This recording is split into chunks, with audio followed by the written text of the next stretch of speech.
We have to combine meditation with sleep. And I hinted at that last week. I said a good state of meditation was mind awake, but body asleep. And they've done studies with meditation, like actual clinical studies, and they take people who can meditate and they hook them up to like EEG and electroencephalograms and measure their heart rate and their brainwaves and that kind of stuff.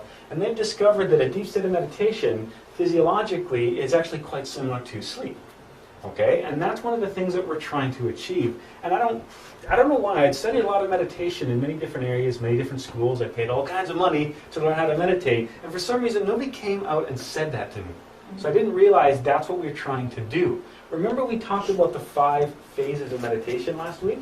And the first phase that we talked about was always the relaxation of the physical body. And I spent so much time talking about relaxation, relaxation, relaxation. That's why. The relaxation and the breathing are important because that's what's going to put your body in that sleep state. Because what happens when we go to sleep? Do you remember? When we go to sleep every night, what is it that happens? We dream. Which is what's dreaming? What do we define dreaming as? What are we doing when we're dreaming? Where are we when we're dreaming? Yeah, remember that's part of the physiological process of our body. When our physical body falls asleep, our consciousness unfolds or transfers into the astral body. It's like taking the car in the garage to get fixed and coming out with a motorcycle. We switch vehicles at night while we sleep. So what we're trying to do with meditation is the same thing. Allow the physical body to fall asleep, but the consciousness is going to stay awake. So when that unfoldment process happens, we're aware of it. So we find ourselves in the higher dimensions, but placed there consciously, as opposed to our regular night's sleep when we end up in the higher dimensions, but we're under control of the ego. We go there unconsciously. So what we're looking for with meditation, it's basically a voluntary controlled sleep of the physical body while the mind retains focus and concentration. Okay, so that's the key. You literally want to let your physical body fall asleep. And that's why the relaxation becomes so important. Because we want to let the physical body get to that state. We do the complete breath, that proper breathing technique, to slow the rate of respiration and to slow the heart rate as well. That's why we want to make sure we take the time to properly prepare the physical body, because this is what we're trying to do. Ironically, not a lot of people really know how to relax. And relaxation is a skill.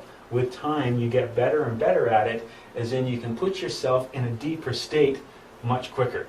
In the beginning, everything in your house bothers you. The traffic outside bothers you. The neighbor's stereo bothers you. The heat, everything seems to bother you and prevent you from relaxing. But over time, you can quickly get yourself into a really deep state of relaxation, which is what you need for meditation. If we fall asleep with no thoughts, because remember, thoughts are just the manifestation of the ego in the intellectual center, right? The ego is responsible for that endless chain of thoughts streaming through our head. Remember, we have about 30,000 to 40,000 thoughts a day. What we're doing with meditation is there was something happened to prevent all those random thoughts. What was that really important thing that we were going to try to do? Concentration. Yeah, concentration. Remember that? The idea with concentration is we shut down that thought process.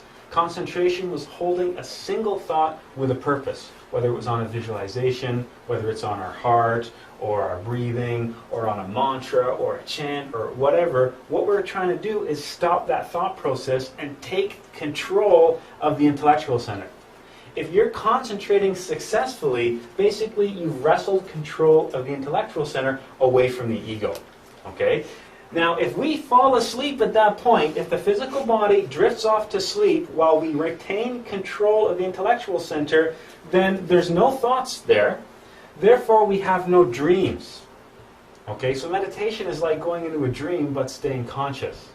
Because the ego is not there, we don't have any dreams because there's no thoughts to trigger them. There's no egos to project, which allows us to go beyond the world of dreams to perceive the reality of the higher dimensions. Okay, the difference between meditation and going to sleep every night is when you go to sleep, the ego is there. That random non-stop chain of thoughts projecting memories and worries and future planning that's constantly going through your mind, that's there. So that's what you see in the astral. Remember, the higher dimensions, the astral conforms to thought. We perceive the reality of the ego there. All the wants, desires, manifestations of the ego become the reality that we perceive. With meditation, what we're trying to do is shut down that whole process, giving us control of our thoughts, giving us control of our mind. So when we unfold into the astral because our body's fallen asleep, then that allows us to project ourselves consciously into a dimension that's outside of the three physical dimensions that we see before us. That's what we're trying to do with meditation. That's why the sleep aspect is so important. We have to combine meditation with sleep, a controlled sleep of the physical body. And that's why, as I mentioned earlier, when they do clinical studies, somebody who's in a deep state of meditation and somebody who's sleeping, there's not a lot of differences in the way that their body's behaving and their brain waves are acting. Okay, there's a certain set of brain waves called the theta waves, which occur in the early stages of sleep, what's known as the hypnagogic state, and also become really active in a deep state of meditation. Interestingly enough, small children regularly have a lot of active theta waves during the day. Okay, but as we go older and older, we get less and less of them, until finally they only occur for a short period before going into and leaving REM sleep. Okay, so children already have a whole lot of stuff active that we've lost the use of. Okay, which is why there's a lot we can learn from children as well. Children are able to see things, experience things, and hear more reality than we're actually able of doing. Okay, and with meditation, we're going to try to wrestle some of that back. So that's the key, keeping that thought process controlled, so when the physical body actually falls asleep, we enter the higher dimensions in control, with our consciousness active. Meditation then does more than simply quiet the mind. It opens up a door for us to penetrate into the heavens, the higher dimensions and the heavens. It's basically the same thing. We'll talk about meditation being, something that we use to quiet the mind. Concentration is really what we use to quiet the mind. Meditation is that spontaneous thing that happens once the physical body falls asleep and we've gained control of the intellectual process. Okay, remember, when the thought process comes under control, illumination comes spontaneously. We looked at that quote last week, and that's what we're talking about here. Now let's look at lots of different ways of concentration. Any meditation technique that you come across, that you read in a book, that you've experienced for yourself, that you've practiced or whatever, they're all really the same thing. It's all about this, the word that you're so sick of hearing me saying all the time. Concentration is key. Every meditation technique is just something for you to concentrate on. Okay, it's just something for you to focus your mind on in an attempt to wrestle control of the thought process away from the ego. Consequently, there's a whole lot of different techniques that we'll be looking at. We're going to go through some of the more popular ones today, and we've already, over the course of the classes we've been doing here, looked at a bunch of different techniques already for different states of meditation. There's various techniques and focal points for concentration. That's all you have to remember, is it doesn't matter what you're doing with the meditation, everything just becomes a focal point. It just becomes a technique for you to learn to concentrate. Okay? The first ones, and these are the ones that we've been experimenting with for the past few weeks, are mantras. This is the one that we did last week, right? The one that was actually playing on the music earlier. Gate, gate, paragate, parasangate, bodhi, swaha. We looked at that one. And that one was the one that was used to reach the illuminated void, right? The illuminated void was the experience of the truth. And that was basically really submerging our consciousness deep into the higher dimensions, basically merging back with the source of all things. Okay, temporarily. Here's another one that's useful for meditation, the mantra Wu, W-U. And it's used to clear the mind of all thoughts. You can think of it like the sound of the wind blowing through the trees or ocean waves crashing against the ocean, whatever you like. I like to think of it as the sound of wind blowing because I like to imagine it's literally blowing all the thoughts out of my mind. This is an ancient Oriental one, and it comes back to a story of a Chinese master. So there's a Chinese master and a student, and this student has been learning meditation. And he comes to the Chinese master and he says, "Master, I finally mastered meditating." And the master says, "Oh, have you?" He said, "Yes." The master says, "Well, go outside and meditate." And he says, "But it's raining outside and it's night and there's tons of mosquitoes. How am I possibly going to meditate under those circumstances?" And the master says, "You haven't learned concentration. Ideally, you could be anywhere, anytime, and if you have that much concentration, you could be out in the middle of a rainstorm with mosquitoes biting you and wind and rain everywhere, and you'd still be able to keep yourself calm and controlled and in a relaxed state." Okay, and then the rest of the story is he gives him this mantra to work on. He says, "You're still not ready. Go practice this for another however long until you can get to that point where you can be outside in the rain and still maintain a deep state of meditation." Okay, I'm going to play with that one later today, the mantra Wu. And I'm going to give you one a week for as long as you want to listen to me, really. We're basically going to look at a different mantra a week for the next, I don't know, probably 20 weeks or something like that. Mantras never really go away. They're always there. There's tons and tons of different mantras. In the end, they all do the same thing. Okay? You don't have to learn them all. At some point it becomes overwhelming because I'm giving you a different practice every week and you're like, what am I supposed to do? I got like 30 practices and you want me to practice like twice a day? Like I need to live and eat and stuff. How am I supposed to do all this practicing? Remember, you only need one. Any one mantra is more than enough. Okay? There's so many different mantras because there's so many different types of people. The idea being I'm going to give out all these different mantras till eventually you find one that works for you, till you find one that you like. As I mentioned, I don't know why, this is my favorite one. Don't ask me why, it's just I've done a ton of mantras and one day I did that one and I was like, whoa, I really like this one. No idea why. So that was the one that I stuck with. You might have done that one last week and thought, I don't really like that singing kind of chanting thing. I'd rather just do like Hold for the Heart or something like that. It doesn't matter. Yeah. What does it mean again? Like what is the translation? Gone to the other shore, completely gone to the other shore. Enlightenment and swaha is like a hail, hallelujah kind of thing. Yeah, and gone to the other shore. You can also translate that as other side, like the other dimension, the other world, the other shore of the ocean, the other side of life kind of thing. You can look at it that way. So in the end, what I would recommend is every week when we do a different mantra, go home and try it. Try it a couple times and go, I don't really like that, or hey, this is kind of neat, and stick with it.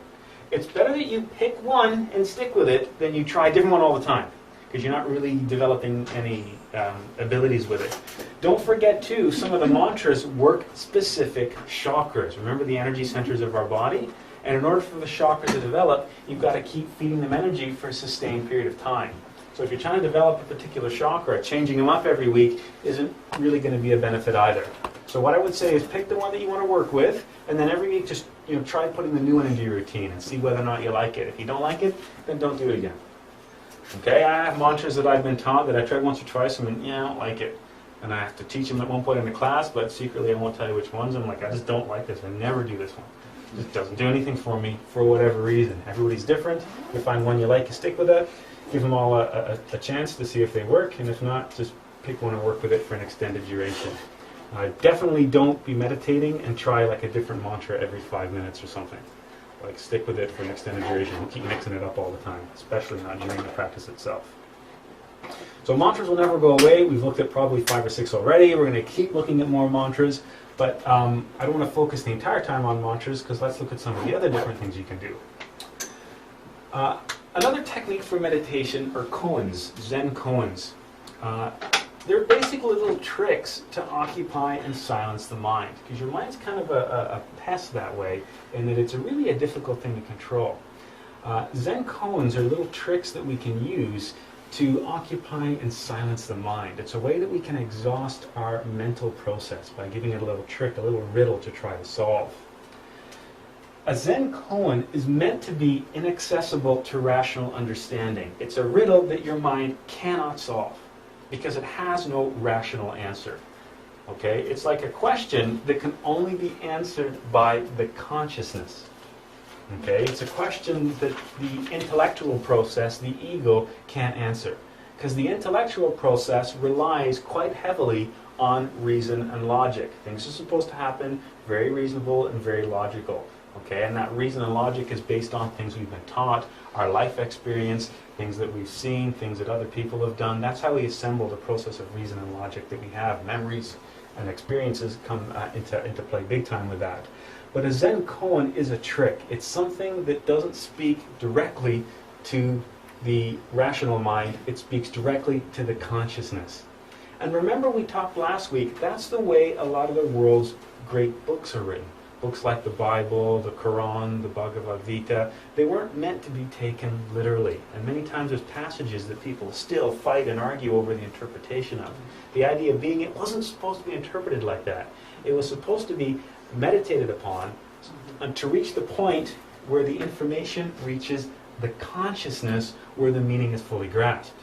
That was a way to ensure that the books couldn't be misunderstood and mistranslated and misused. It was meant to speak directly to the consciousness. But long ago we've forgotten what it means to meditate and really contemplate on those writings. We just want to read everything quickly at face value and read the stuff like a novel. We don't have the attention span or the consciousness anymore to approach the great books like that. So consequently, we've got people, fighting and thousands of people dying every year over whose interpretation is right or wrong and who's got the right God and who's got the wrong God, unfortunately. Koans are kind of like that. What happens when we're working with a Zen koan is the mind fails to grasp the meaning and find the answer, and in the end, the intellectual process is defeated. Okay, it's like literally having a dog, like a crazy dog, like a Jack Russell Terrier. The dog runs around forever. It would be like giving him a toy that completely wore him out. So he ran around circles forever, until he just fell down dead. That's what you're trying to do with the mind. Think of your mind being like a Jack Russell Terrier. It won't sit still. It always has to think of something, think of something, think of something. What we're trying to do with the Zen koan, it's like the ultimate dog toy. Okay? All it does is it keeps the mind so busy and forces the mind into overdrive until eventually the intellectual process just stops, until the mind exhausts itself.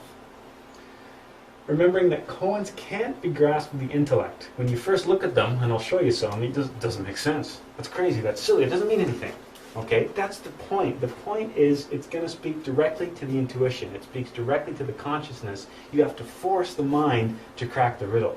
Okay, knowing that at some point your at some point the intellectual center, the rationalization and logic process ends, and the consciousness bursts forth. And it's the consciousness that's able to grasp the meaning of the koan. Examples of koans, some of these are pretty famous. You've probably heard of some of these before. What came first, the chicken or the egg? It's funny, that's a Zen koan that goes back a few thousand years. Okay, they originated in Zen Buddhism thousands of years ago. What came first, the chicken or the egg? So the way you process that is, your intellectual mind says, well, obviously chickens lay eggs, so the chicken had to come first. You see, but don't eggs come from chickens? Well, yeah, eggs come from chickens, but so if the chicken laid the egg, where'd the chicken come from? Well, chickens come from eggs. You get looked, and how did the egg get there? Because it was laid by the chicken, but there wasn't a chicken, it was only an egg. Okay, then the egg was first, but then where the egg come from was, you just run around over and over and over again with your mind. Okay, because that doesn't make sense, right? It seems silly to even debate that, but is there an answer? To the consciousness, there is an answer. Okay, but to the intellectual process, I don't know, chicken, egg, it's, what's going on there? Okay, so what the idea is, we'll talk a little bit more about this, is to enter into a meditation and solve that. And as silly as that was sounding as I was going back and forth, that's what your mind does. You let your mind go with that, over and over and over and over again. Imagining there's the first chicken laying the first egg. Okay, but if there's no egg, then how could that chicken be there? Okay, there's the egg, and now there's the chicken. But if the egg was there, where was the chicken? Okay, we'll put the chicken in there, and you just keep going over and over and over on that. Okay, forcing your mind to keep on the problem. Here's another famous one. What is the sound of one hand clapping? This one's actually been ruined for me. I can't do this one anymore. I teach an acoustics class at the college I work at, and a student came in one day, and I gave them this kind of Zen koan sort of thing to talk about acoustics and sound. And he had this weird double-jointed wrist thing, and he goes easy like this. And he made this clapping sound. And now I know what one-hand clapping sounds like, so I can't do that one anymore. Okay, that's a famous one. Here's a really famous one. If a tree falls in the woods and there's no one around to hear it, does it make a sound? Okay, so you have to start contemplating, well, what is sound? Because sound is just moving air, right? But if it's just moving air and there's no eardrum to perceive it, then is it actually sound or is it just air moving? Okay, there's another famous one. If a tree falls in the woods and no one's around to hear it, does it actually make a sound? This is a really famous one, and I really like this one. It is not the mind, it is not the Buddha, it is nothing. So what is it then? And these Zen koans, they were not only given to students by their masters as a way to meditate, there was also an answer. And when the student had reached the right level of preparation, he would be able to come to the master and say, this is the answer. And the master would know, yes, you're ready, you're successful, you've been able to do it. Okay, so these actually, as crazy as they are, they have an answer. It's not an answer that would be grasped by reason and logic in the intellectual center. It is an answer that would be grasped by the consciousness. Okay, so if you really wanted to, you could practice on this one for weeks and weeks and weeks, and you'd actually get an answer to that question. And in the ancient times, that's how the masters, the Zen Buddhist masters, would know their students were ready. Because they'd be given a question like this, and the student would have to wait until they found the answer, come back to the master and say, this is the answer to the riddle. The master would say, yes, you're ready. You've reached the right state of development. Okay, and there's literally tons of these. This is another koan. It's a different kind of exercise. This is a visualization one. If you have a really active mind, sometimes it helps when you're meditating to work with visualization. Okay? So the way this one works, you could take an object. I don't know, let's take this remote thing. And you can break it down into its components. So it's probably made out of 2 halves of plastic and some batteries and a little electrical circuit board and some buttons. Okay, what are they made out of? They're probably made of plastic and metal and some paint and that kind of stuff. Okay, what are they made out of? They'll be made out of, molecules and that kind of thing. Okay, what are they made out of? Little atoms and electrons and neutrons. Okay, what are they made out of? Like neutrinos, and then what are they made out of? You just keep going down and down and down and down until you get to what? What's the source of all things? Okay, what you'd have to do is arrive at that point with your mind. Okay, not merely an intellectual exercise, but actually arriving down to the point of all creation of everything is what you're trying to do by delving into this one. Okay, so it could be anything. It could be whatever you have in front of you. Just sit down and stare at it and start breaking it apart in your mind into smaller and smaller particles. Okay, pushing your limits of rational understanding. Because we can all visualize what an atom looks like, right? Kind of given the image of the little electrons and neutrons and all that kind of stuff. Well, what are they made out of? They got to be made out of stuff. Okay, then you start using the imagination process. What is that made out of? Just delving deeper and deeper and deeper until eventually your consciousness takes over and it'll actually show you what's behind all things. So that's another one. It's not so much a koan, it's the same kind of approach as a koan.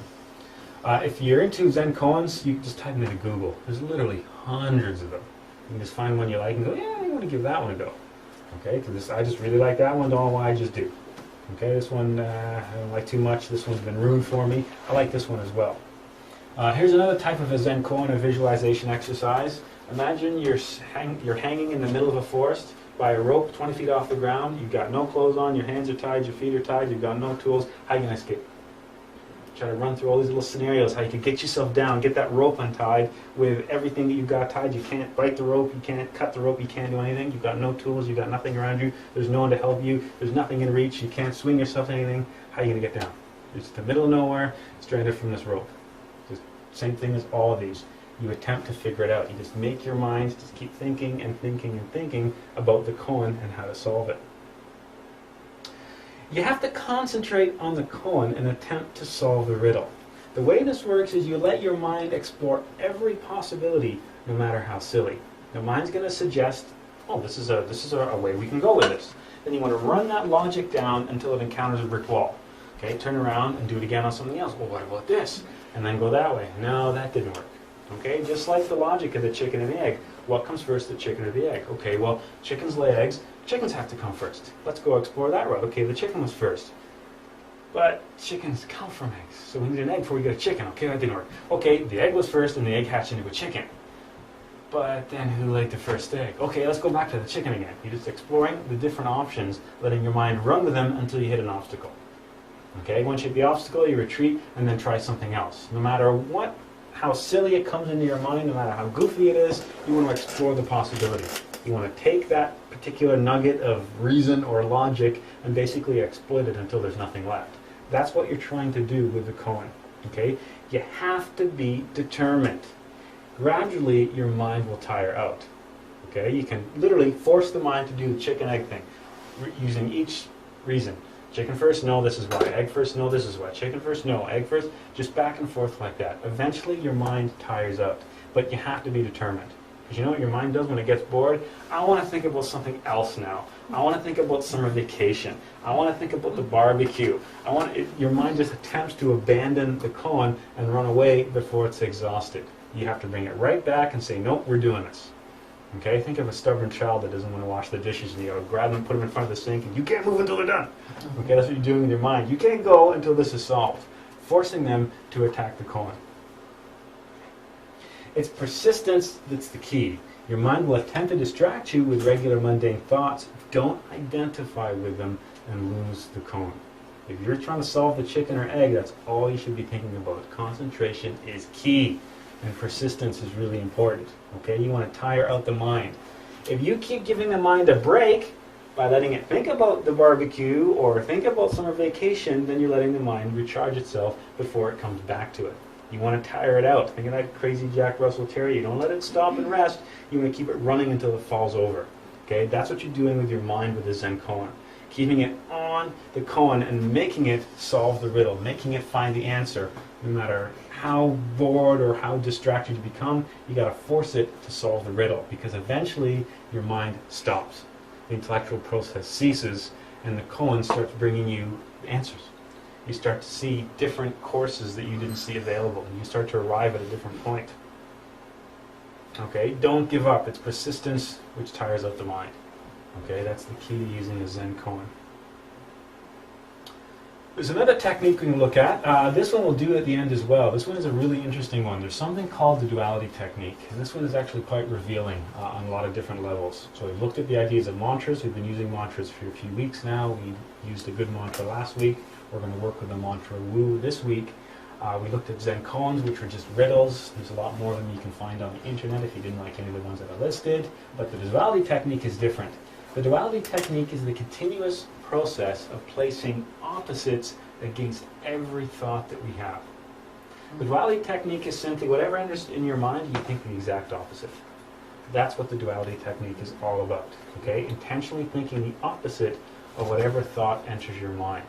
Okay? And this is really interesting because this teaches us a lot about the way our thought process works. And it teaches us a lot about the duality of the mind. Our brain literally has two hemispheres. And for us, everything is opposite. Okay? And we can arrive at some really interesting conclusions about the intellectual process by doing this exercise, in addition to actually reaching a deep state of meditation.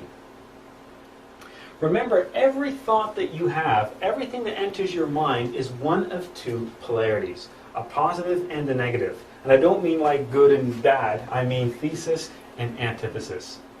Okay? Hot, cold, in, out, left, right, up, down, forwards, backwards, pleasure, pain, happiness, sadness, whatever it is, there's an opposite to it. That's how we're hardwired to think. Every single thought that enters our mind, we see as a duality to something else. Okay? The key to the duality technique is working with this concept, the idea that there's a thesis and the antithesis. When the thesis and the antithesis come together, they're reconciled in the synthesis. Okay? You take one step forward, but then you take one step backwards. Have you gone anywhere? No. No. Okay? You've got the positive, you've got the negative, and that's reconciled and balanced in the neutral, which is the concept of the Trinity, the Father, the Son, the Holy Spirit, right? Isis, Osiris, and Horus. You've got two polarities that are reconciled with the third. You've got the Father, the Mother, reconciled in the child, the son or the daughter, it doesn't really matter. Okay, so we've got the thesis and the antithesis, the two poles. And through the two poles, we can arrive at a synthesis, the reconciliation of those two opposites. And that's what we're trying to do with the duality technique. Everything that you can think of, even just running that through your mind right now, you're going to find an opposite for it.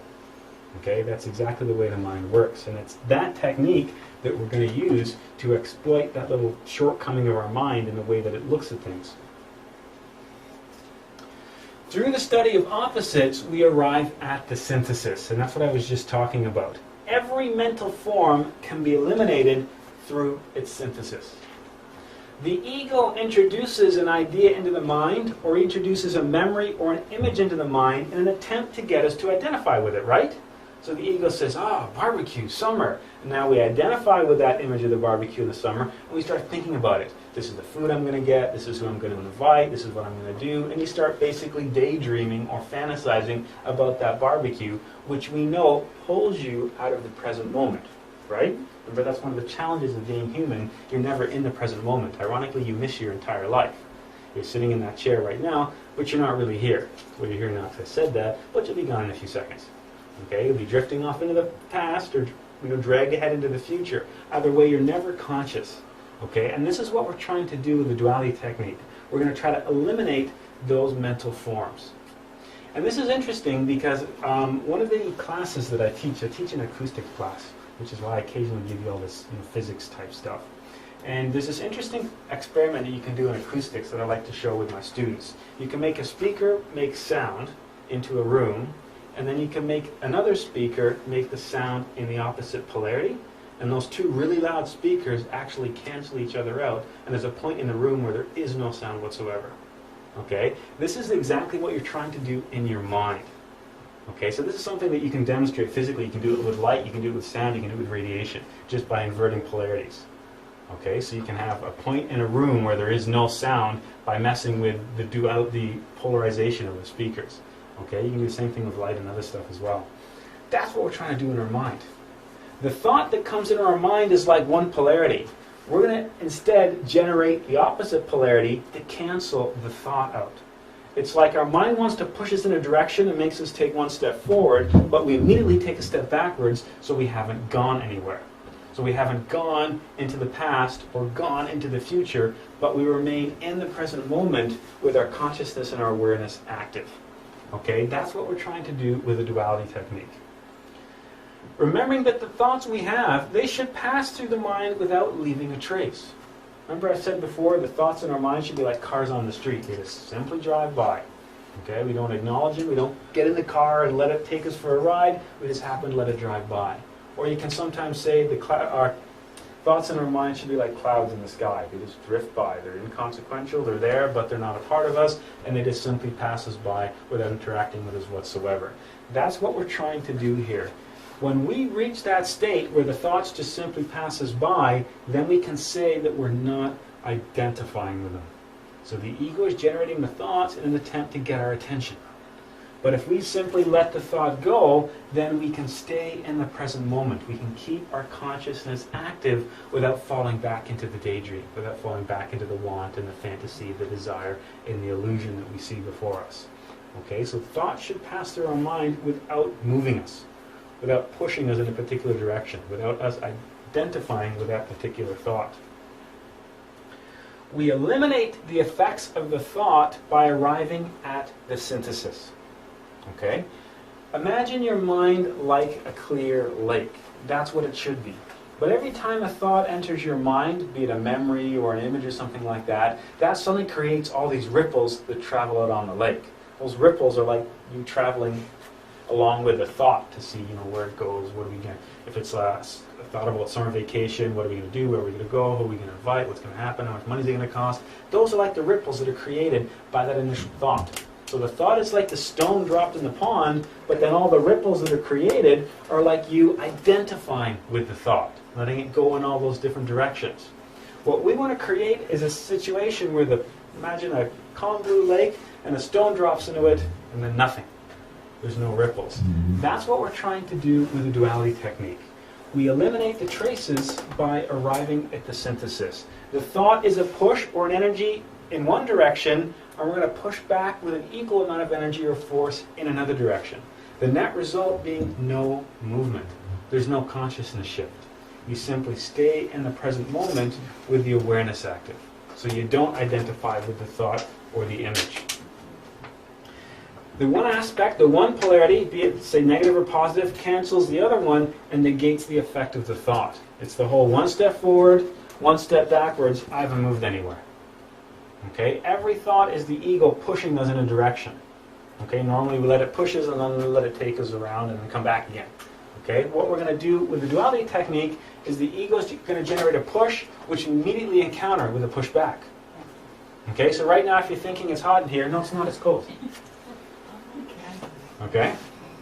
If you're thinking about, I'm going to have such a good party this weekend with my friends over for the barbecue, no, you're not. It's going to be boring. Same old people talking about the same monotonous stuff. You're probably going to eat too much. You're going to probably drink too much and feel sick the next day. Okay? That's exactly how that process works. For every thought that comes in our mind, it's always one polarity. We always associate it with one aspect, and after that, we're able to immediately generate the opposite aspect. Let's look at some examples. Let's say, this is a difficult one, but let's say we're faced with a memory or image of our significant other. So let's say that, because that's usually a strong image for some people. It's not as simple as, well, it's hot in here, no, it's not as cold. It's a fairly simple one, right? But let's look at a complicated one. So the image comes to our mind of a significant other. We have one association with that, okay? And that association is one polarity. Beauty, attraction, desire, whatever we want. Okay, that's just one polarity, whatever that means to us. Maybe if it's not a recent significant other, maybe it might not be those. Maybe it might be a bit more negative. Okay, but no matter what comes up, there's an association that means something to us, and we've attached various adjectives or whatever with that aspect. But we can look at it a different way. We can say that's just one side of the coin. We also have to acknowledge the other side. Okay, because all beauty is, fleeting. It's going to fade. Eventually, all physical bodies die and return to the dust. Okay? By really understanding this, and by really understanding this, we arrive at the synthesis. Beauty and attraction fade, they're just an illusion. Okay? In the end, there's much more to existence than something as simple as an attraction that we have to somebody. Okay? So these are things we have to, experiment for ourselves with our own mind, but this is the way this works. We have one polarity, we then have to study, acknowledge the other polarity, which allows us to arrive at the synthesis, the blending of the two. Okay? Another way of looking at it is, a coin, heads or tails. What's your favorite? Heads, I want to call tails, whatever. It's the same coin. It doesn't matter. You're talking about two sides of the same thing. In the end, it's just a coin. It just happens to have two sides. Being human, we don't want to acknowledge that. We only want to acknowledge one polarity of everything. We draw this line in the sand and we say, I like this, I don't like that on the other side. I only want to be over here, I never want to be over there. And this leads to a really important law we're going to study much later on called law of the pendulum. By defining our own happiness in life, we automatically create our own sadness. By defining our own pleasure, we also immediately define our own pain as well. If I say, these are the conditions when I'm happy when I'm with friends, and I'm happy at parties, and I'm happy when I have lots of money, and I'm happy when I have nice clothes, and I'm happy when I have a house, well, I've just defined everything that makes me unhappy. And that's a hell of a lot bigger list than the 5 things that I just listed on this hand. And we do that as humans all the time, and that's something that we can uncover by using the duality technique. We can discover the way our mind works and creates these little polarities. How we draw this line on the sand and say, these things are good, these things are bad. I only want these, I never want those. And by reaching further and further and further to the one side, we're also drawing ourselves further to the other side. Think of a pendulum that swings, right? The further you push the pendulum to the left, what's going to happen? The further it pushes to the right. So by us constantly reaching for pleasure and pain through artificial means, through movies and television and possessions and that kind of stuff, we're pushing the pendulum farther and farther, which when it swings the other way, takes us farther and farther into the other side. By defining and craving and desiring and fantasizing about our own happiness and pleasures, we've also defined our own pain and unhappiness as well. And the universe always strives in a state of balance. You can't have pleasure without the pain. The more time you spend over there, the more time you're going to have to spend over here. And that's what they talk about with the concept in the Orient of the Tao, the point of balance. Okay? And that's what we're trying to have with the duality technique. Even the tree of life illustrates that with the pillar of severity and the pillar of mercy, and the one that sits in the middle is the pillar of balance, the middle pillar. And that's what we're trying to reach for in life. Okay? That's why in esoteric studies they talk, or sometimes they'll call it walking the path of the razor's edge. Imagine trying to walk on a razor blade. It's so narrow and it's right down the middle. It's so easy to fall left or so easy to fall right. That's what we're trying to do. Find the path of balance in life. Not only balance in, pleasure and money and that kind of stuff, but also a balance in our emotions, balance in our intellect, all that stuff. Okay? And really understanding the duality technique allows us to experience that state of balance, what that's like. That Zen or that Tao, okay? Being in the present moment. Okay? Because our whole life, it's like one half of the pendulum is the past, one half of the pendulum is the future, but there's a very precise point in time when the pendulum is neither left nor right, it's the exact dead center. That's the present moment. That's where we're on.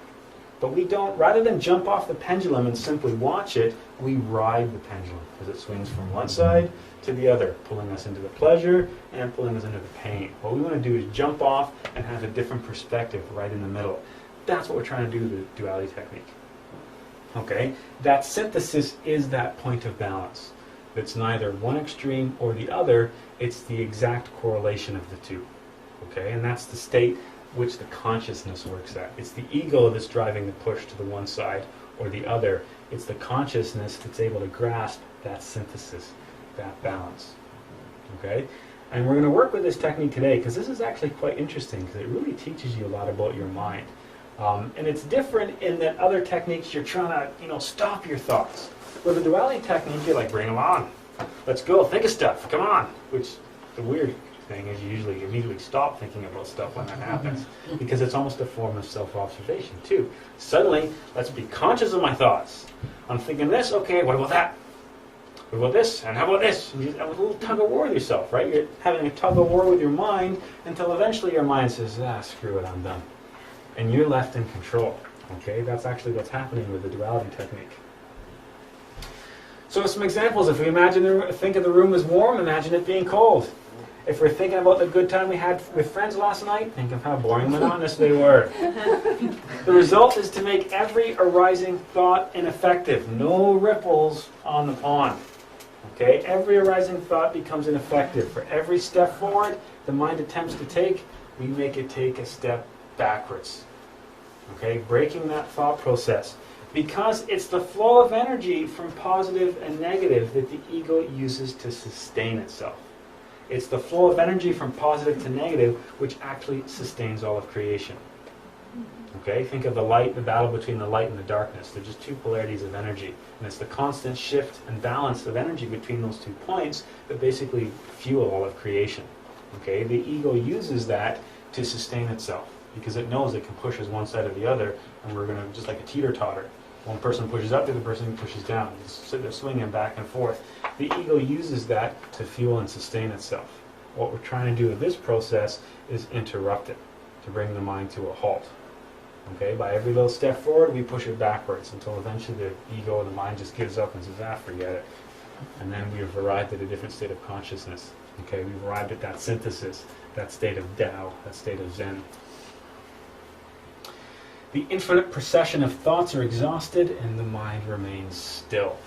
And we know that at that point it's not that you're thinking about nothing, it's a whole different concept, right? It's that state of non-thought, that state of elevated thought.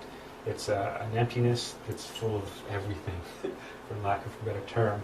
And we can use the duality technique to reach that place. It's the same thing, it's another concentration exercise, but this one's a twist because we're kind of bringing our thoughts on, we're letting them happen, and then hitting them. Each time a thought hits us, we hit back. The next thought comes, we hit back. And you stick with it for a while, and eventually what happens is the thoughts cease entirely, and you've reached a different state of consciousness.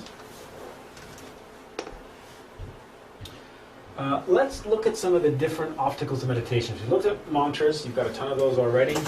We looked at the Zen koans, we looked at the duality technique, and now let's look at some of the ways that people go wrong. They're little challenges, little things that are kind of bumps in the road that sometimes can give us a hard time.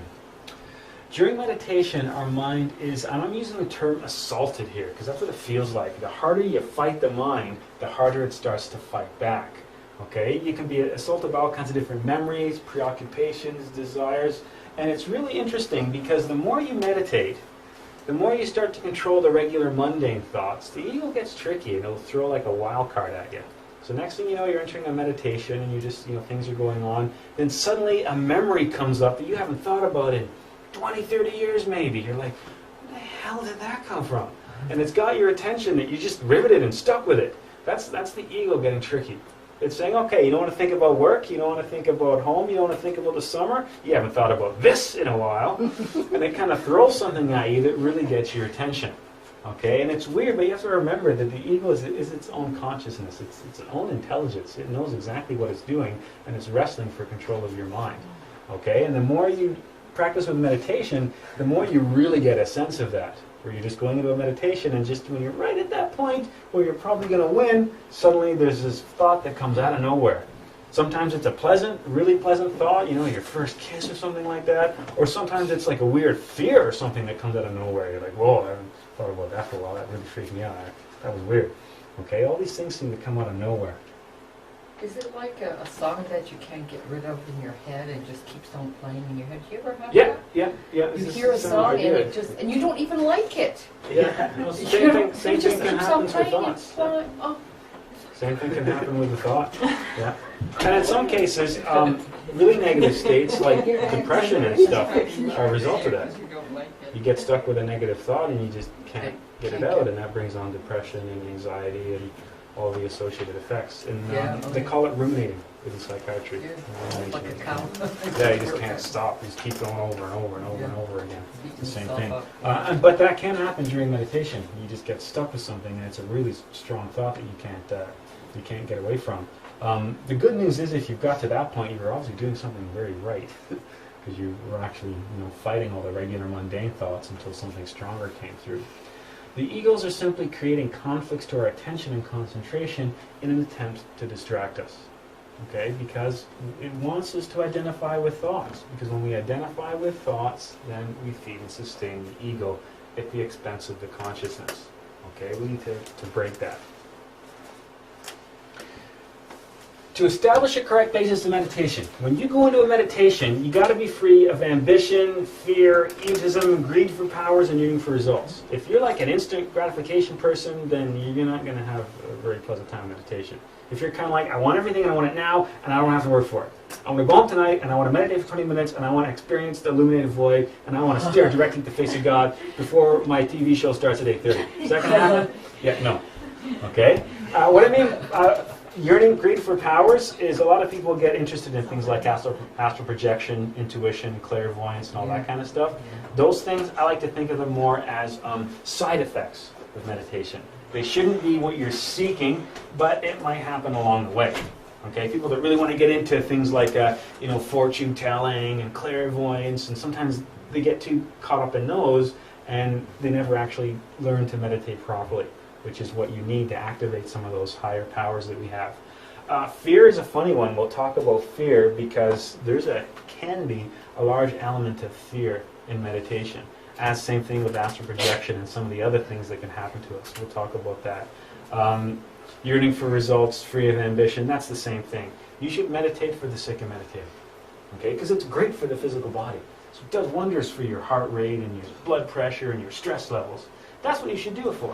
So I'm going to sit down for half an hour just to be by myself for half an hour. Not because I want to see the face of God, because I want to astral project, because I want to remember every single past life I've ever had.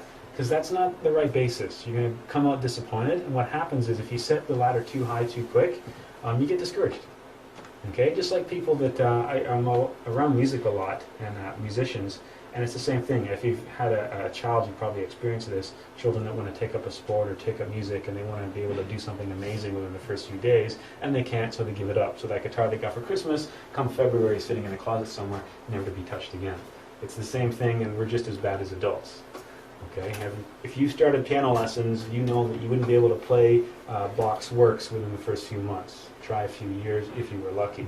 Meditation's the same way. It's a goal that you want to get to, but it's not an instant goal. It's a goal you have to work towards. Okay, which is why I always say treat the classes here like learning to play an instrument. You get a little bit of homework, the idea being you try your homework during the week. Okay, no one's ever going to ask you that. You be your own judge. But if you don't practice the stuff, eventually when we get into more advanced things, you're not going to have the foundation, the basis in place to do some of the more complicated stuff. It's the same thing. The largest obstacle, you knew it was coming, didn't you? Oh, look at that. You knew that was going to happen. Lack of concentration. Yeah, obviously. We are so bad at concentrating. Okay, they talk about how, attention deficit disorder and all that's really big in schools. It's big everywhere. We suck. We can't think of one thing for longer than a few seconds. We've got all this stuff, music and TV, everything distracting us all the time. Concentration is focusing the mind on only one thought or subject without the mind wandering or thinking of anything else. Okay? If you're wondering what the noise is, if you're thinking it's too hot, if you're wondering what time it is, you're not concentrating. Okay? Think of the analogy I used earlier about the Chinese master with the mantra Wu. You could be able to sit in the middle of a thunderstorm in your backyard, being eaten alive by mosquitoes, and be able to concentrate. That's the goal. Okay? Obviously, that takes a lot of practice, but in the end, if the only time you can concentrate is in your bedroom with headphones on, that's great. Work with whatever you have, with the idea being that you can work up to something much greater later on. If you can't concentrate, nothing happens. It's one of those sad facts of life.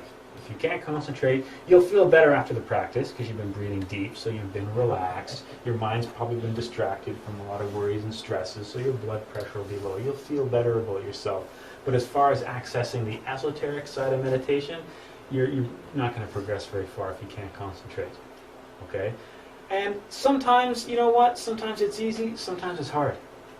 I've been doing this, I've been doing Gnosis now for a little over 8 years, but various aspects of meditation since probably I was about 15 or 16.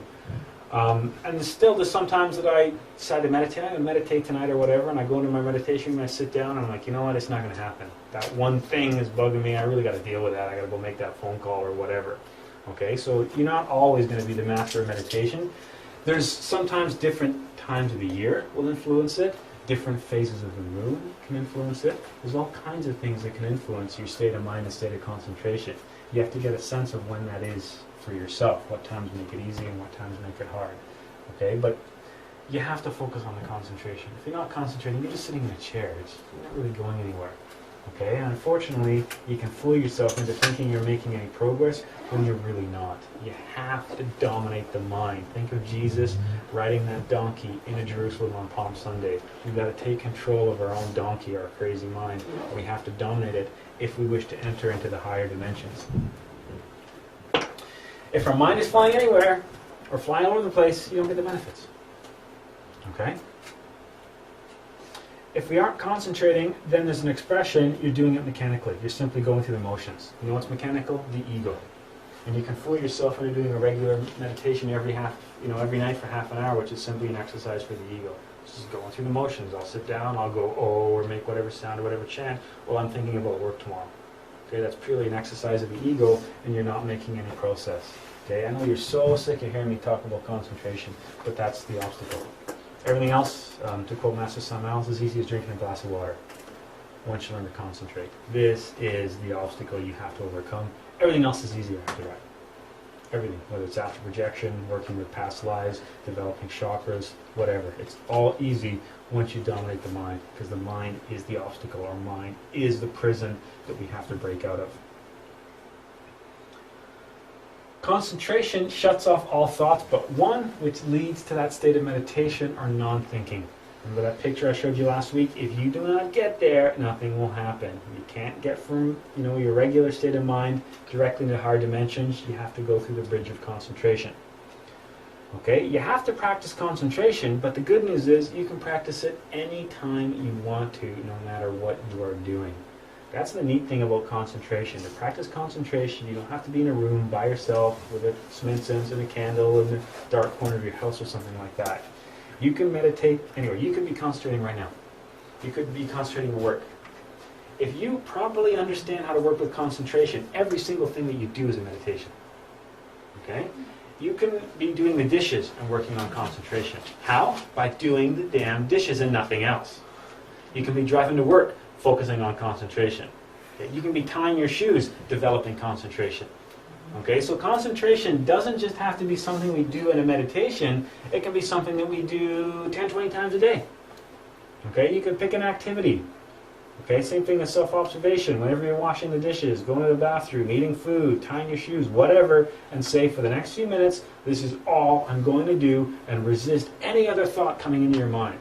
So you're standing there washing the dishes, and I mean go, I am taking the plate, I am scrubbing it, I am rinsing it, I am putting it in the drying rack, I am taking this bowl, I'm scrubbing it. And it sounds goofy, but you're developing awareness.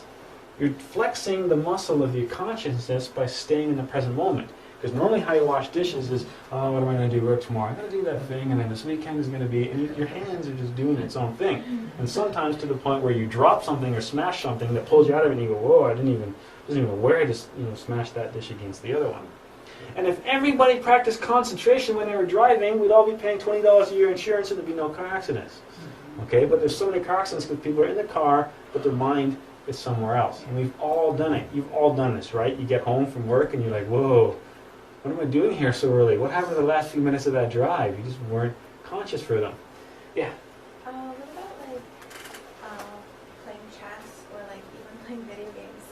Like when I play video games, I really only think about the video game. Would you say that's a problem? It could be, but I'm probably going to think that there's a whole lot of emotion and other stuff involved in that as well. If you could, chess is a good one. If you can, and concentration is simply doing whatever you're focusing on, without getting all emotion and stuff coming into play. So if you're playing a video game where you're running around and, I don't know, you're shooting people, If you're able to say, I'm going here, I'm going there, and I'll shut that person, but you're probably, do it this way, yeah. You got all the emotion, the excitement. If you can keep that down, then you're concentrating. Okay? Give it a go, but you probably have a hard time with that. Okay? That's why sometimes simple, mundane tasks like washing the dishes, what else you can do? You gotta stand there anyway. There's nothing designed with washing dishes to stimulate any kind of emotion. Video games and movies and sports that's why we like them so much, because they're designed to generate that emotion, that interest. Vacuuming, cleaning your house, that sucks. But That's not very exciting. That's a good thing to concentrate on. Yeah. couldn't you be fully concentrated on like sports, like when you're in the zone, like you're really in the moment with everything? Mm-hmm. And that wouldn't that Yeah, work? that's one of the things why some athletes, really successful athletes, that's what they'll do, right? They'll describe what they do as, I don't know, I drop into some kind of zone and then I just see everything, and sometimes some of them will say that they can see outside Like of time, Gretzky, they right? can see You moves can ahead. see, like everything happening, and he's able to just dominate. That's a different state of consciousness, right? It's a state of meditation. That's someone who's able to control all aspects of the emotional, intellectual, and motor center and actually do I've heard that. of some athletes actually like getting. I heard some kind of gymnast, and she would dream about different moves she was actually going to perform, or like have dreams about it, and then she would actually try them the next day, and like her performances and stuff like that. Yeah, these are people that are just they're accessing the higher dimensions. They just don't really realize what they're doing. Yeah. So rather than Wayne Gretzky, staring at the face of God and arriving at a state of peace, the man can play a mean game of hockey. Okay, if that's what he wants, that's what he wants, right? But it's a similar thing. Yeah. So yeah, you could drop into a zone like that. But whatever that means for you, just remember that in the proper state of concentration, there is no emotion. There is no other thoughts, right? It's just doing what you're doing, whether it be vacuuming or playing a video game or even into a sport. It's just that focused. How about gardening? Gardening? Could be. Yep, absolutely. Yeah, weeding and all that kind of stuff, just getting right into that. But you have to remember, it's just the task at hand, which means no emotion, which means no pleasure, which means no pain, which means no happiness, no sadness, just a pure, this is the task at hand. I am living in the moment. I'm here right now. I am weeding this patch of soil, and this is what I'm going to do. Yeah, anything can be exercise to develop concentration, no matter where you are or what you're doing. Okay? So people often think, well, meditation, I don't know, I don't really have a lot of time in the evening, I only have a space and I got roommates and it's difficult because my house is noisy. Well, you can meditate anytime, okay? Because developing concentration, no matter where you are, at work, at home, you can be developing it. So if you did that during the day and then you sat down in your home, in your space and tried to mantra for half an hour, your concentration would be that much better because it was already used to focusing on the vacuuming or the video games or the gardening or the sports or whatever it is that you wanted to do. Okay, so that's the key. We can be practicing concentration anytime we want. When we develop concentration, the other stuff's easy. Concentration is one of the big keys, but it's also the hugest obstacle. You have to have concentration, so it's the key, but getting concentration is the really hard part, so it becomes the obstacle. Okay, because without concentration, then we're focusing on the physical body. We want to move, shift, fidget, scratch, and itch. We can hear the neighbor's dog. We can hear the cars on the street. We can hear the music. We can feel the temperature of the room. All this stuff shows lack of concentration. Okay? And you're sick of hearing me say it. It's practice. It really is practice. And if you get lost along the way, because sometimes you jump ahead in the practices and you really weren't ready, but you jumped into a big mantra like Gate, or you jumped into an astral projection exercise, and you're still not getting any results, sometimes bring it right back to the candle. Staring at the candle flame for 15 minutes and thinking nothing else except the candle flame. Okay, that's why that was the first exercise I think I showed you after the complete breath. The first thing we looked at was the complete breath, because you can't do anything without that. And the second exercise was staring at the candle and closing our eyes and trying to see the candle on the screen of our mind and holding that flame for as long as we can. Okay, 5-10 minutes a day to start with that. Okay? Don't beat yourself up. Don't say, I'm gonna do this for 45 minutes. If you're not ready for it, because it's just frustrating and it's annoying and you're gonna not feel good, you're gonna hate it, you're not gonna want to do it. Just say, I've got 10 minutes. I got 10 minutes, I'm gonna try that candle thing again. And just try to concentrate, and maybe you do it for 30 seconds and that was it. You're like, I think I did it there for 30 seconds, but okay, and then try the next day for 10 minutes, and that 30 seconds becomes 34 seconds. And then it slowly develops over time, but you've got to try something. Okay? So don't get too caught up with the complicated mantras, if you're still having a hard time concentrating, go back to the candle. Or your breathing. Just focus on nothing else but your breathing, or the only you've done is your heart. Find your heartbeat and focus on nothing else but your heartbeat. Just for as long as you can, until you get frustrated or annoyed, and then simply stop. Don't push yourself too far. There's, what is the quote? There's a difference between a mind that is silence and there's a difference between a mind that is in silence and a mind that has been silenced by violence. Violence being you, like, beating on yourself, like forcing yourself to do it. There's a difference between those. A mind that just arrives at that state naturally, or one that's forced and beaten on until it gets into that state. Okay, so don't push yourself too hard. Time. Time is a huge obstacle. When meditating, we have to forget about time and live in the eternal instant. Stop keeping track of time. One of the things that we've talked about before is we know that right before in this room we're seeing the 3 dimensions of length, width, and height, right? Through those 3 dimensions of length, width, and height flows the 4th dimension of time. Where we go when we meditate is the 5th dimension, which is outside of time. It's an existence that doesn't have time attached to it, which is a strange concept to think about, but when we're meditating, we don't want to be too focused on time. And for some reason when you start out, it's like time becomes your goal. Like, how long can you do it for? 5 minutes, 10 minutes, 20 minutes, half an hour. You become obsessed with, how long have I been sitting here? My goal today was half an hour. Has it been half an hour yet? Has it been half an hour yet? How long do you think it's been? It's probably been about 3 songs about 5, it's probably 15 minutes. Okay, you develop this weird obsession with time and how long it's been. Okay, that's another trick the ego plays with you. You want to stop keeping track of time. Okay, so we constantly focus on time. You've probably done that here. I wonder what time it is. I wonder when this is going to be done. I wonder how long we're going to do that for. These are time-related thoughts that come into your mind while you're practicing. Okay? You also try to set limits, such as I'm going to meditate for 30 minutes and then spend the whole time wondering if it's been 30 minutes yet. Okay? A good meditation, time disappears. Okay? Last week was pretty good. We did a long one last week, and a lot of people say, I can't believe it was that long. It's like, aha! That means you're in the right zone. You had no idea what time it was. I've hinted at that after we've done a little bit more classes and have some more practices down, you can come to our 2-hour meditation night. Every Monday we do 2 hours. You're thinking, 2 hours? You'd be surprised how fast 2 hours goes if you're able to be in the right frame of mind, okay, which is outside of time. Okay, I've done some of those 2-hour meditations where I just could get into it, and it's like, oh boy, I got 2 hours of trying to pretend that I can meditate now. This is not going to be a good night. It's just, you've got to be able to get outside the concept of time. How can you experience that which is beyond time if you're constantly aware of how long it has been? You're trying to break free from time and exist in a dimension that's outside of time. If you are focused on the time, you are grabbing onto that dimension and staying in it. Just like if we don't relax the physical body, how are we supposed to experience existence outside the physical body while we're constantly wondering, is my foot falling asleep? Gee, my shoulder's itchy. I got to move my right leg. Okay, just like we have to break free from the physical body by not focusing on it, we have to break free from time as well by not focusing on it. Okay, so ideally if you're going to meditate, it's nice if it can be an open-ended kind of thing, where it's like, I'm just going to do this and I'm going to stop and I'm going to stop.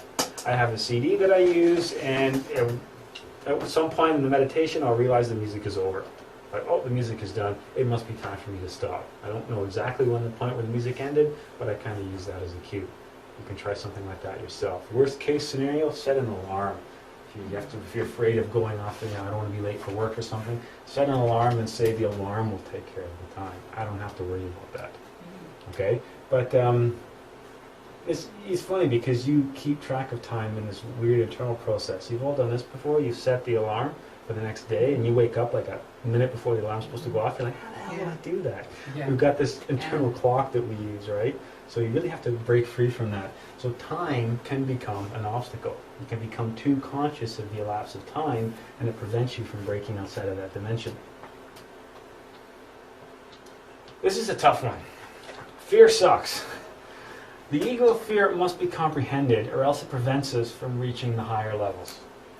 When we're finally breaking free of the ego, when we're finally breaking out of the prison of the mind, the ego has one last trump card it likes to use, And that trump card is fear.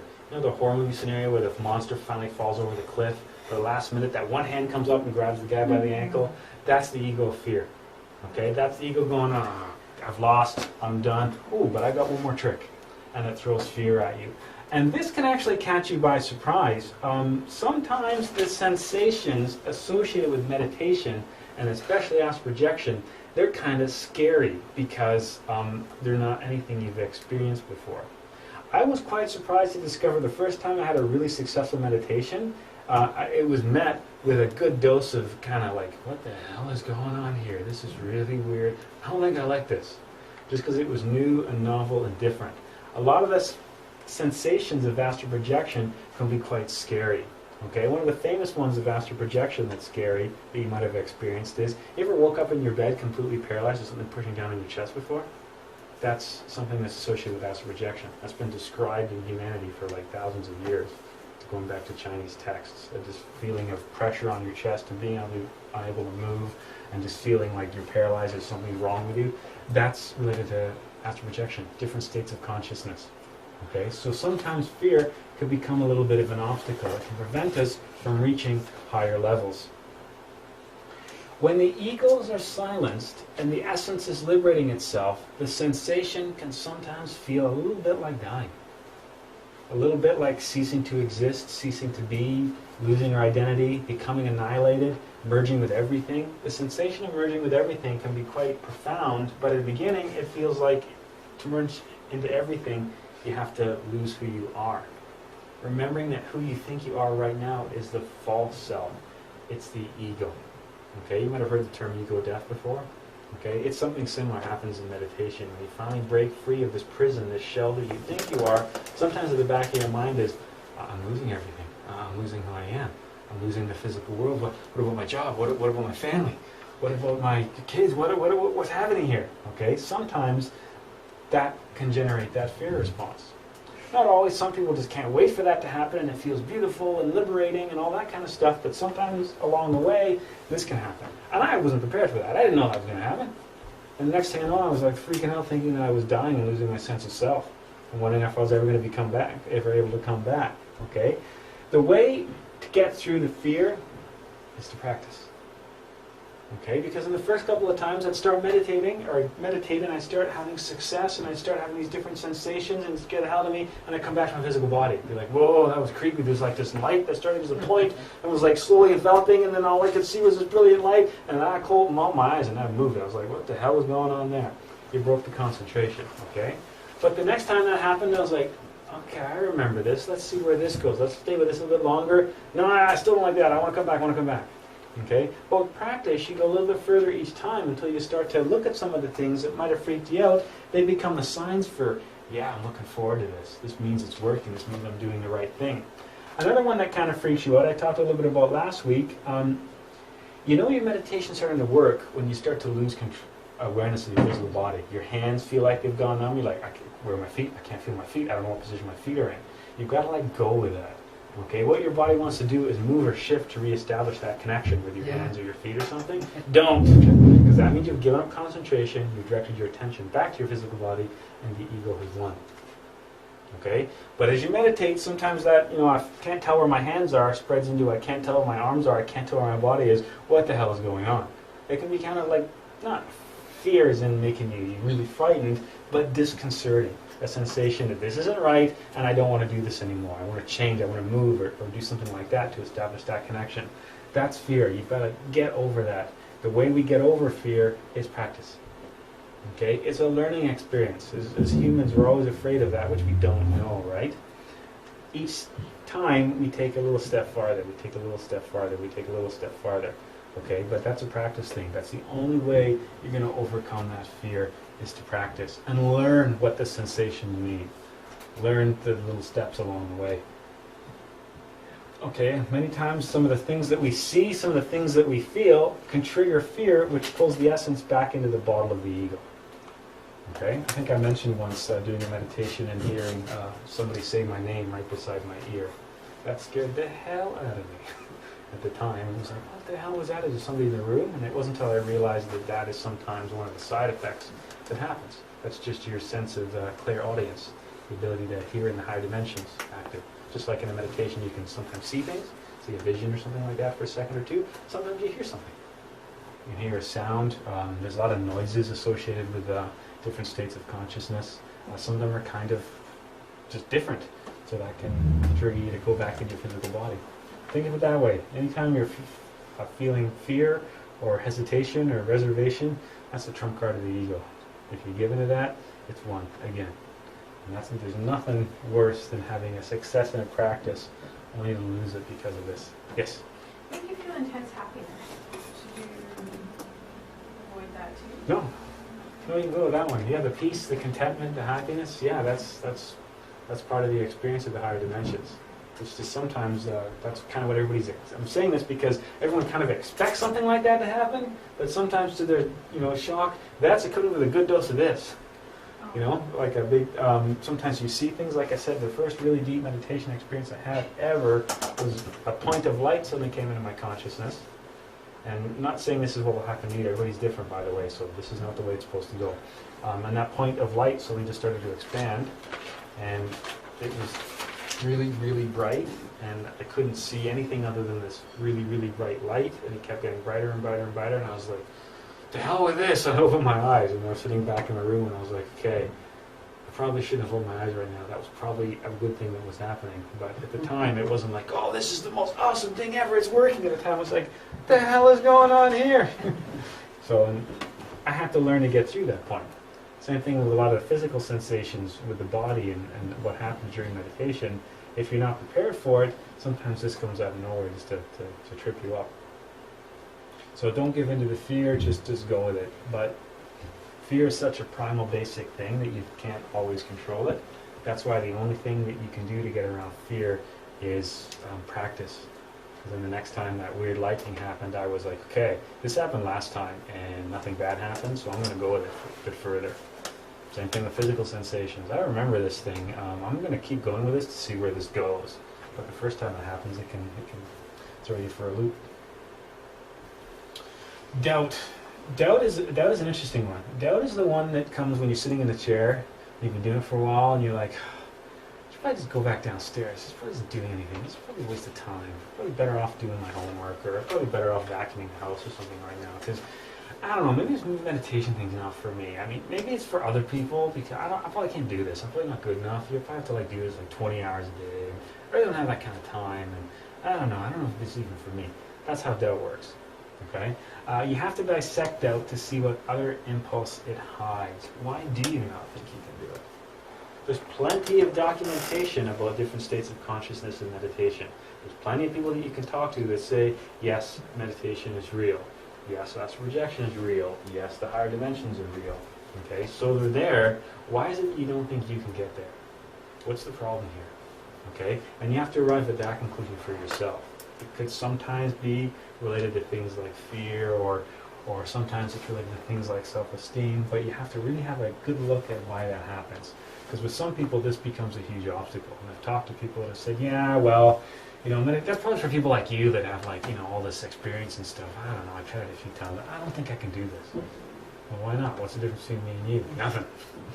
We both have the same kind of mind, the same kind of body, same kind of consciousness, built out of the same materials. I have egos, you have egos. I've tried some stuff maybe a bit longer than you, but that doesn't necessarily mean anything.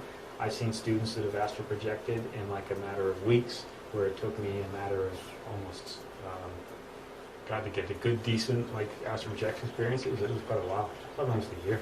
But I've seen people that have done it after a couple of weeks. So just because I've done it for longer doesn't mean anything. You could be way better at meditation than me after 3 weeks of trying. This is the way it is. Willpower sometimes get. Yeah. You don't have the willpower or the tenacity, or people who are, it's too this hard. is what erodes that, right? know. This is what erodes that Yeah. willpower and the tenacity, because what's the point? It's not going to work. I don't have enough kind of time. But if they don't have it to begin with, very much of it, and the doubt, you put the doubt in, then it really defeats everything. Yeah, that's a big problem. And you have to really get through that, because it becomes a huge obstacle, because it prevents you from trying. Remember that if you're running with doubts, you've identified with the mind. That means you've identified with an ego, which means you're not concentrating. Okay, so that's what the doubt is. This isn't working. We should just go back downstairs. It's probably been too long. It's not going to happen. It's not going to happen tonight. Hey, why don't you do something else? Maybe do tomorrow. Yeah, tomorrow. Okay, I'll stop tonight because now I'm going to try twice as hard tomorrow. I'm going to really give it tomorrow, but I'm going to stop tonight.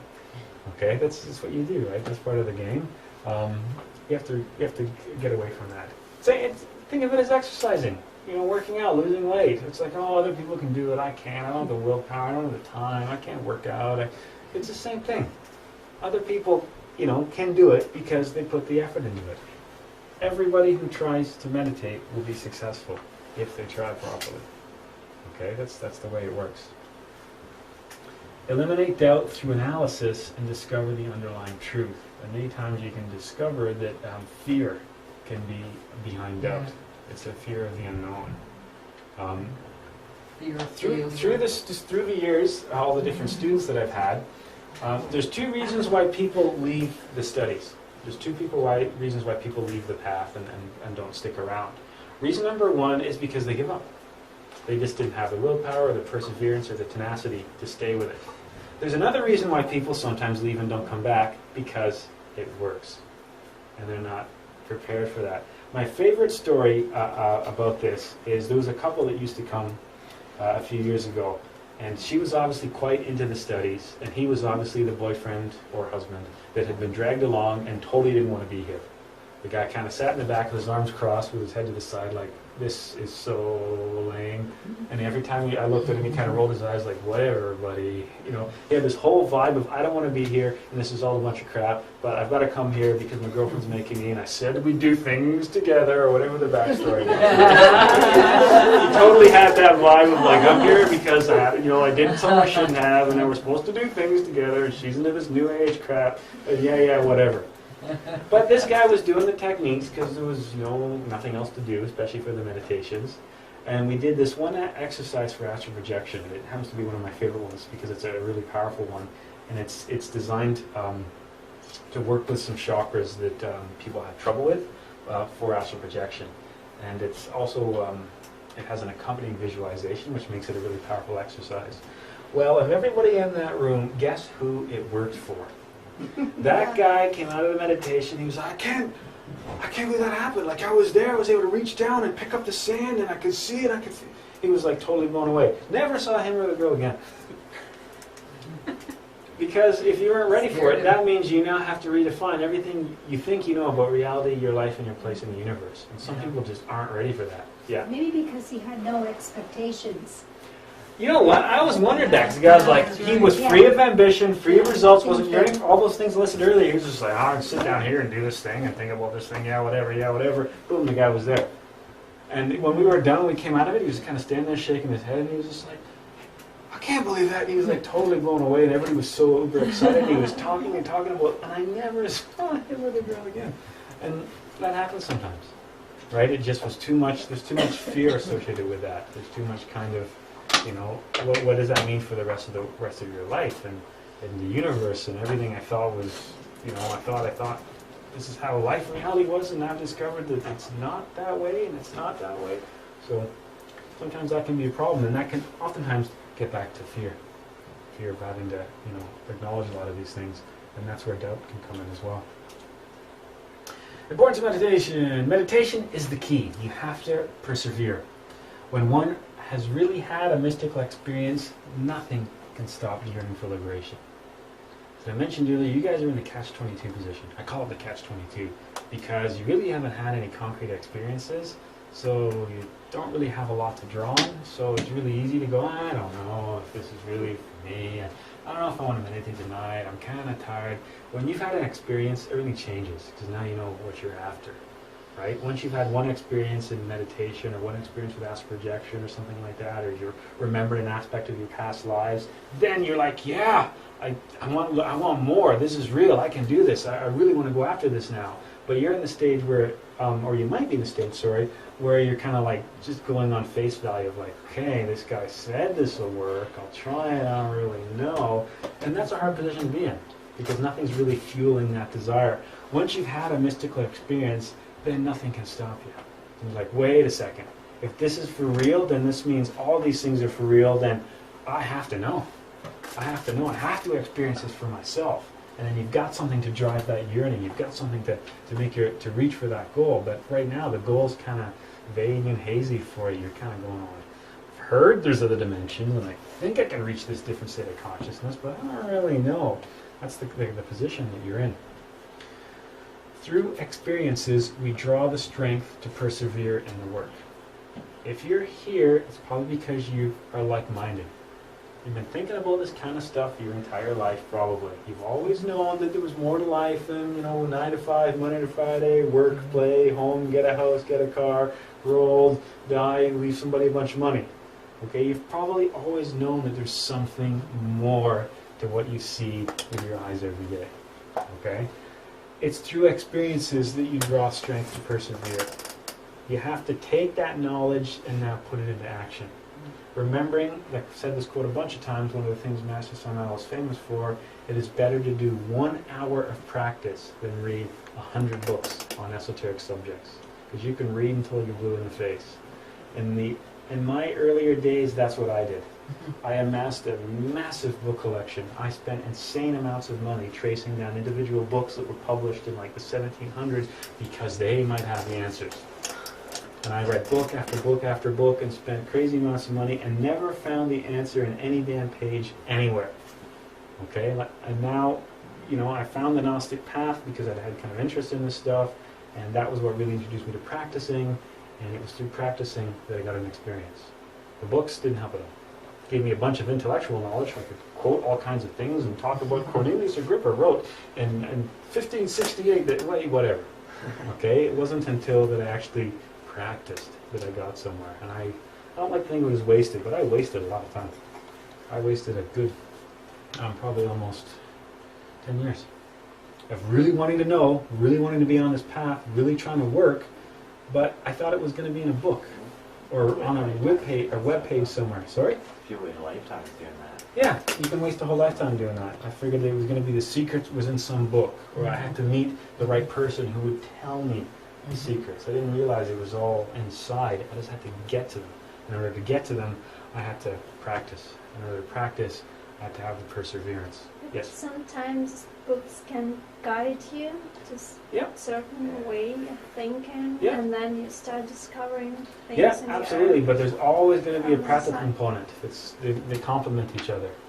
You can't have, the books don't work unless the practice is there. If you cut the practice out, then you've just got a bunch of intellectual knowledge. Yeah, I'm not saying, I don't read any books. I'm saying you got a choice between tonight, you got an hour. You're going to read a book, or you're going to practice. The choice is you're going to practice. Because the practice will lead somewhere. The book might, at some point, direct you in some particular path. But yeah, absolutely. But the thing is, it's the practice. That's the big one. Through experience, we can directly experience what is real, the truth. Okay?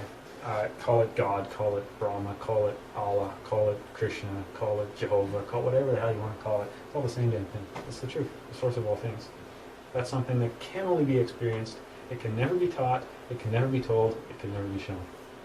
That's why when the disciples asked Jesus, tell us what is the truth. He turned and walked away. When the Buddha's disciples asked Buddha, Master, show us the truth. He just stood there staring at them. That's the story. Is you can't be told it. You can't be shown it. Yeah, you got to experience it for yourself. Yes? Judah Krishnamurti, I like how he says it's like truth is a pathless. Truth is pathless. Yeah. There's no path you can follow to truth. No. Yeah, there's no map, there's no arrow, there's nothing. It's something that you have to arrive at yourself. Yeah. And that's the challenge. We don't want to do that though. Can't just somebody tell me like now to really make my life easier if you could like tell me or give me the book you read that had it in or whatever. It's not the same. So again, we have to experience that, and that's the challenge.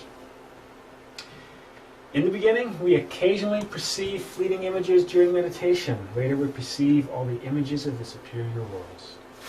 Okay, in the beginning, you get little bits and pieces.